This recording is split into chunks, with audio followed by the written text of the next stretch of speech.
شروع اللہ کے نام سے جو بڑا مہربان نہایت رحم والا ہے۔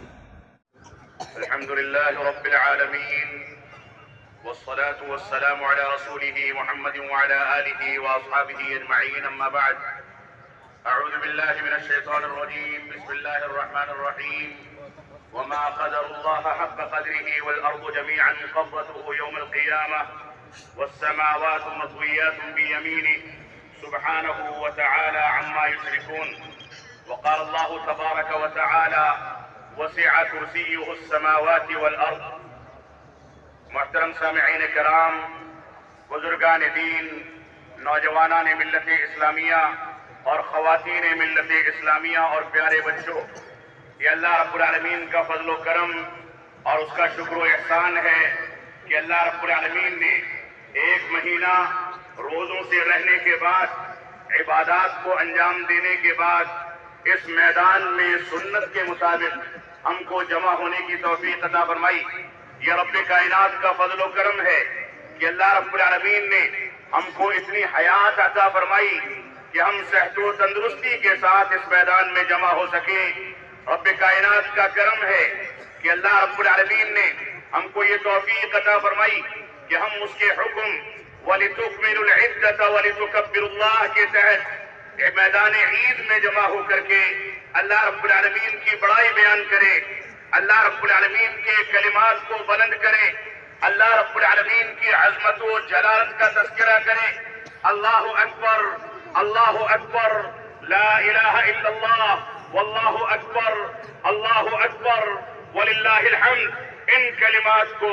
اپنی زبان پر رواں کر کے رب کائنات کو یاد کریں۔ اس پر رب کائنات کی جتنی شکر گزاری ادا کی جائے کم ہے۔ یہ وہ موقع ہے جس موقع سے فلسطین میں ہمارے بھائیوں کے جنازے اٹھ رہے ہیں، چھوٹے چھوٹے معصوم بچوں کو قتل کر کے موت کے حوالے کیا جا رہا ہے۔ اس موقع سے ہم رب کائنات کو یاد کرنے کے لیے صاف ستھرے اور نئے کپڑے پہن کر کے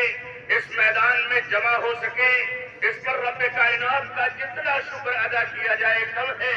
مسلمان کتنے ایسے ہیں جن کو نہ سوئیاں ملتی ہیں، نہ مٹھائیاں ملتی ہیں، نہ عید کی خوشیاں ملتی ہیں، نہ عید کی نماز میں جمع ہونے کا موقع ملتا ہے۔ یہ رب کائنات کا کرم ہے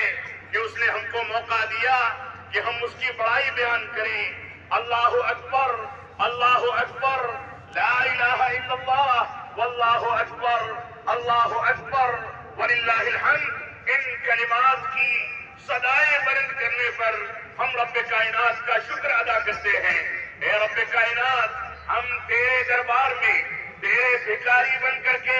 اس بات کی توفیق طلب کرتے ہیں کہ تو ہم کو توفیق عطا فرما کہ ہم توحید کی جانب رجوع کریں، مسلمانوں کو توفیق عطا فرما کہ مسلمان اتباع رسول کی جانب رجوع کرے، مسلمان کو توفیق عطا فرما کہ مسلمان صحابہ کرام کے مقام، صحابہ کرام کی عظمت اور صحابہ کرام کی اہمیت کو سمجھے، مسلمان کو توفیق عطا فرما کہ مسلمان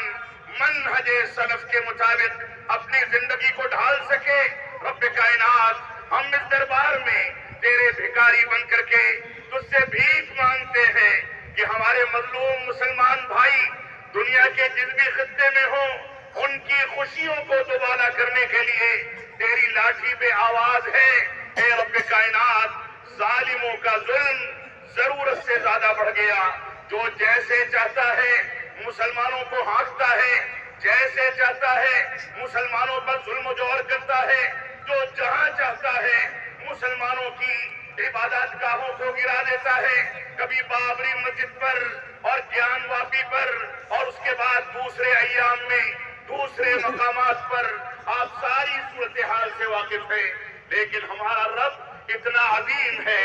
اتنی قدرت والا ہے، اتنا بڑا ہے، جو آیت کریمہ سورہ زمر کی میں نے آپ کے سامنے تلاوت کی، اس آیت کریمہ کو سامنے رکھے اور اپنے رب کی جلالت، اپنے رب کی کبریائی، اپنے رب کی عظمت کو سامنے رکھے۔ اللہ کی قسم، دنیا میں جتنے بھی معبودان باطلہ پوجے جاتے ہیں، جن کی بھی عبادت کی جاتی ہے، یہ سب سے زیادہ پاکیزہ اور سب سے زیادہ برحق معبود ہمارے حق میں ہے ہمارا رب کائنات، جس کے بارے میں رب کائنات نے خود فرما دیا وما قدر اللہ حق قدرہ والارض جميعا قبضته يوم القيامة والسماوات مطويات بيمينه سبحانہ وتعالی عما یشرکون۔ فرمایا ان لوگوں نے، شرک کرنے والوں نے، کفر کرنے والوں نے، سرکشی اختیار کرنے والوں نے، اہل کتاب نے، مشرکین نے رب کائنات کی قدر و منزلت کو جیسے سمجھنا چاہیے تھا ویسے نہیں سمجھا، اللہ رب العالمین کی عظمت اور کبریائی کو جیسے تسلیم کرنا چاہیے تھا